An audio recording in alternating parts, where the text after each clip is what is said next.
Le milliardaire Elon Musk a annoncé en grande pompe ce week-end la création de son propre parti, quelques semaines seulement après avoir acté sa rupture avec son ancien allié Donald Trump. Alors quel est ce parti exactement? Comment Elon Musk compte peser sur la scène politique américaine? Et pourquoi est-ce important à analyser? Salut, c'est Blanche, j'espère que vous allez bien. C'est le sujet à la une de ces actus du jour. Le Parti de l'Amérique, c'est le nom de la nouvelle formation politique annoncée ce samedi par Elon Musk, le patron de Tesla, SpaceX ou encore X, actuellement l'homme le plus riche du monde. La veille, il avait posté un sondage sur X, anciennement Twitter, demandant à ses abonnés s'ils souhaitaient sortir, je cite, du système bipartite. Une majorité avait alors répondu oui. Car pour rappel, aux États-Unis, ce n'est pas exactement comme en France, il y a deux gros partis, donc les républicains, le parti de Donald Trump, et les démocrates, le parti de l'ex-président Joe Biden ou encore de Barack Obama. Ces deux partis occupent presque toutes les fonctions majeures, à savoir la présidence ou encore le Congrès, donc l'équivalent du Parlement en France, et les candidats indépendants ou d'un troisième parti ont très peu de chances d'être élus, mais ça on y revient juste après. Depuis 1852, tous les présidents américains élus étaient issus soit de l'une, soit de l'autre formation politique. Bon, autant le dire tout de suite, cette idée de nouveau parti ne sort pas de nulle part. Ça faisait plusieurs mois qu'Elon Musk affichait son mécontentement face à la politique économique de Donald Trump, notamment après l'adoption du Big Beautiful Bill. On en a déjà parlé ici, c'est un vaste plan de baisse d'impôts et de réorientation des dépenses publiques. Elon Musk, qui était à la tête du département de l'efficacité gouvernementale sous le deuxième mandat de Donald Trump, s'était opposé fermement à ce texte et avait dénoncé un texte qui ferait grimper l'endettement des États-Unis. Alors je vais pas tout vous redétailler, mais la rupture était allée assez loin. Donald Trump avait menacé publiquement Elon Musk, évoquant même la possibilité de lui retirer sa nationalité américaine. Bref, Elon Musk crée donc son parti, même s'il n'a pas encore d'existence juridique à proprement parler, puisque les statuts n'ont pas été déposés à la Commission électorale fédérale. En tout cas, le milliardaire a justifié la création de son parti en dénonçant ce qu'il considère comme la frustration croissante des électeurs face à un système politique incapable de représenter la majorité du pays, toujours selon lui. Il a plus précisément cité un sondage Gallup montrant que 58% des Américains jugent nécessaire l'apparition d'un troisième parti. Il a aussi affirmé vouloir donner une voix aux 80% du milieu qui se sentent abandonnés par les partis républicains et démocrates, un slogan assez classique que l'on observe lors de la création de nouveaux partis. Il n'a pas encore publié de programme clair, mais dans ses réponses formulées sur X, il a repartagé plusieurs fois des tweets proposant des politiques pour réduire la dette ou encore des tweets pro-intelligence artificielle. Mais alors, est-ce qu'Elon Musk a des ambitions présidentielles avec ce nouveau parti? Bon, déjà, ce qu'il faut savoir, c'est comme il n'est pas né sur le sol américain, mais en Afrique du Sud, Elon Musk ne peut pas se présenter à l'élection présidentielle. La Constitution, donc la norme suprême des États-Unis, réserve cette fonction seulement aux citoyens américains de naissance. Cette règle vise à éviter qu'un étranger récemment arrivé puisse accéder trop rapidement à la présidence. Son but semble plutôt d'influencer ou de perturber les élections de mi-mandat, les midterms, prévues en novembre 2026. Elles servent principalement à renouveler l'ensemble des 435 sièges de la Chambre des représentants, l'équivalent de l'Assemblée nationale, et environ un tiers des 100 sièges du Sénat. Ces élections, elles sont cruciales car elles déterminent l'équilibre des forces au Congrès, l'équivalent du Parlement en France. En gros, si le parti du président perd sa majorité, il peut se retrouver bloqué pour faire passer ses lois ou ses réformes. Elles sont donc souvent perçues comme un test pour le président en place et son parti. Concrètement, Elon Musk a expliqué qu'il visait 2 ou 3 sièges au Sénat et 8 à 10 à la Chambre des représentants. Selon lui, comme les équilibres politiques sont très serrés, ces quelques sièges suffiraient à peser dans le débat politique. Mais alors une fois qu'on a dit ça, quelles ont été les différentes réactions? La plus attendue, c'était évidemment celle de Donald Trump, alors il n'a pas perdu de temps et a qualifié ce dimanche de ridicule la décision d'Elon Musk de créer un nouveau parti politique. Il a notamment déclaré, je cite, « Nous connaissons un formidable succès avec le parti républicain », ajoutant « Il y a toujours eu un système bipartite et je pense que lancer un troisième parti ajoute simplement de la confusion ». De son côté, le ministre américain des Finances, Scott Bessent, a estimé que les conseils d'administration de Tesla et SpaceX devraient encourager Elon Musk à se concentrer sur ses activités commerciales et non sur ses activités politiques. En tout cas, ce n'est pas la première tentative de casser le système bipartisan aux États-Unis. En 1992, un autre milliardaire, Ross Perot, s'était présenté à la présidentielle et il avait raflé 19% des voix. Sa candidature avait entraîné une division du vote, notamment parmi les électeurs modérés et conservateurs, ce qui avait contribué à affaiblir le président sortant républicain, George H.W. Bush. Alors, c'est aussi important de noter qu'il existe déjà plusieurs partis indépendants, donc ni démocrates ni républicains, comme le Libertarian Party ou le Green Party. Certains électeurs américains votent d'ailleurs à chaque élection pour ces partis, mais ils n'ont jamais vraiment réussi à s'imposer durablement. La raison principale, c'est l'argent. Une campagne présidentielle, je ne vous apprends rien, ça coûte très cher, et seules des grosses machines, entre guillemets, comme les républicains ou les démocrates, peuvent injecter des milliards de dollars pour une campagne. On verra donc si Elon Musk mène ce projet à bout et l'influence potentielle qu'il pourrait avoir, avec la puissance de son réseau social X, et surtout le budget qu'il pourrait injecter dedans. Bref, je vous mets des liens en description si vous voulez en savoir plus, et je vous laisse avec avec Morgane pour les actualités en bref. Merci Blanche et bonjour à tous. On commence avec un point sur la situation au Proche-Orient. Le premier ministre israélien Benjamin Netanyahou s'est rendu ce lundi à Washington DC, la capitale des États-Unis, pour y rencontrer Donald Trump.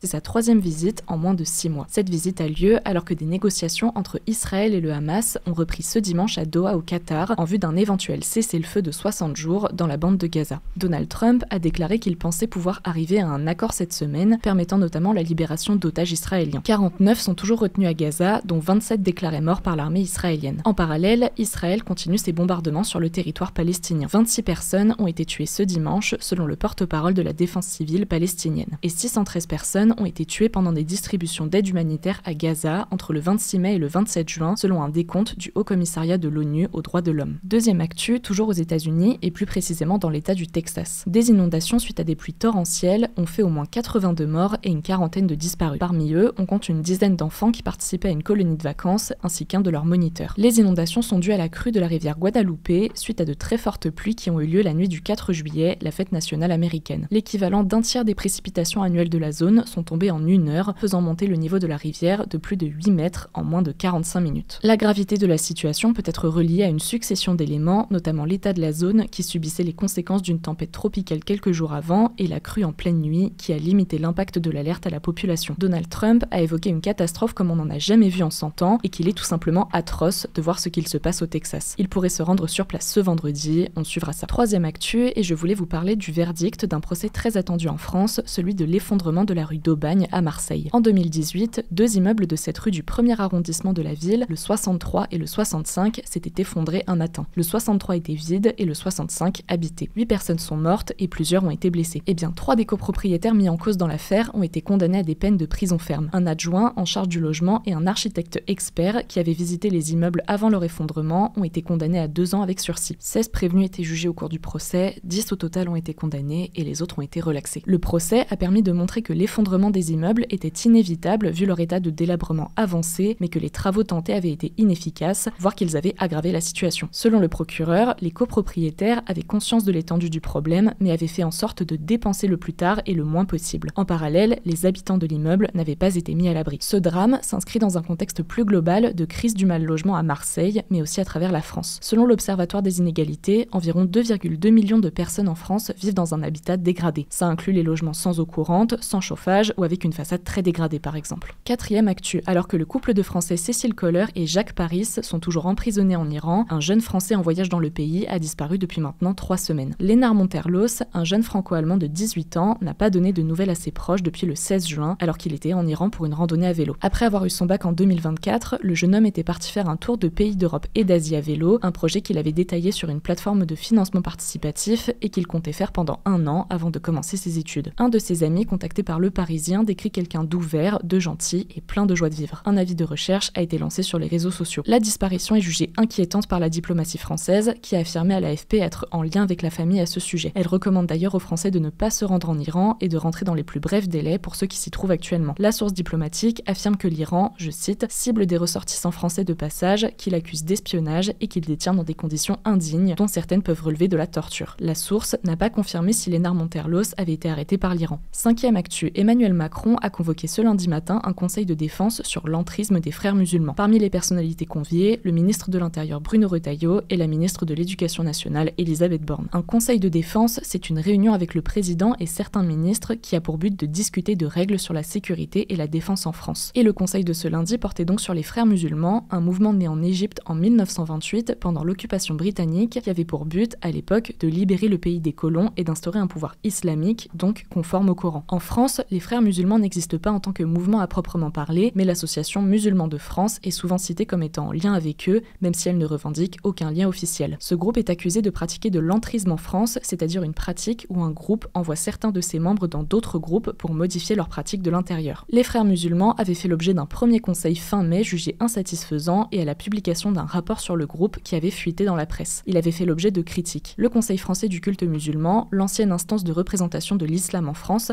s'était dite profondément inquiète face aux possibles dérives et instrumentalisation des données rendues publiques. Sixième actu, Olivier Marleix, 54 ans, député et ancien président du groupe Les Républicains à l'Assemblée nationale, s'est suicidé. Il a été retrouvé mort ce lundi à son domicile d'Annette dans le centre Val-de-Loire, dont il a été maire mer de 2008 à 2017. Les gendarmes ont trouvé sa dépouille peu après 15 heures, après avoir été alertés par des proches qui s'inquiétaient de ne pas avoir de ses nouvelles. Il avait été conseiller de l'ancien président Nicolas Sarkozy avant d'être élu en 2012 dans la 2e circonscription d'Eure-et-Loir. Il avait depuis été réélu député à chaque élection. L'ancien Premier ministre Michel Barnier a réagi auprès de France Info, déclarant, je cite, « Nous étions très proches et je suis extrêmement triste ». Et enfin, dernière actu, Emilien, le candidat emblématique du jeu de TF1 Les 12 coups de midi, a été éliminé ce dimanche. Maître de l'émission depuis septembre 2023, il y a participé plus de 600 fois et a empoché plus de 2,5 millions d'euros de gains, faisant de lui l'un des plus grands gagnants de jeux de l'histoire de la télévision française. La date de son élimination avait fuité, ce qui a mené l'émission à un record d'audience. Une moyenne de 4,98 millions de téléspectateurs s'étaient branchés sur TF1 pour y assister, soit près de 50% de l'ensemble des personnes regardant la télévision à ce moment-là. L'émission a fait un pic à 7,1 millions. Habituellement, elle enregistre autour de 3 millions de spectateurs en moyenne. Et d'ailleurs, on a sorti dimanche pour l'occasion une interview d'Emilien où il nous parle notamment de lui et de son parcours dans l'émission. N'hésitez pas à aller la regarder, je vous mets le lien dans la description. Merci beaucoup Morgane pour ces actualités et merci à vous de continuer à suivre ce format. Je vous rappelle qu'il existe aussi en version newsletter, c'est totalement gratuit. Sur ce, je crois que j'ai tout dit, prenez soin de vous, prenez soin de vos proches et je vous dis à plus tard.